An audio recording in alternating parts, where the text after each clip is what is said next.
Hello guys, matanood kayo kung gagawa ako ng pinakamasarap na spaghetti. Ito yung aking mga ingredients. Panoorin nyo, ito yung aking ingredients. Ito yung garlic. Okay, isang buong garlic. Saka dalawang onion na medium size. Tapos ito yung dalawang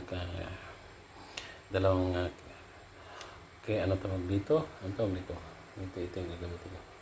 Ito yung lona, itong tomato paste. Ito, tatlong tomato paste. Ayan. Tatlong tomato paste na gagamitin ko. At saka isang, anong pangalan nito? Ito, anong pangalan nito? Itong, ayan. Tapos, ito yung isang cream.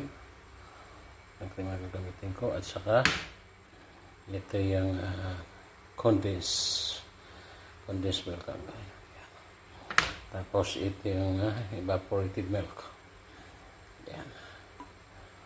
Evaporated vegetable oil. Evaporated vegetable oil. Tapos yung goodie, yung brand na gagamitin ko. Ito, masarap talaga ito. Panoorin nyo paano ko ito gagawin. Yan. Yung gagawa ko ng spaghetti. Ito yung favorite ng aking gagawa ko ng ito. Hello guys, magandang araw sa inyong lahat. Ito, panoorin niyo kung paano gumawa ng masarap na spaghetti. Ito, gamit ako ng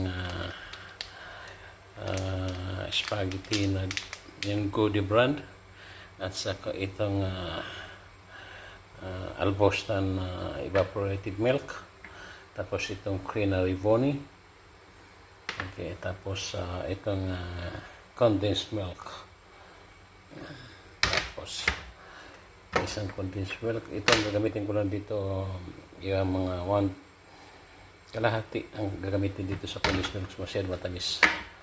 Tapos tatlong tomato paste na Lona brand.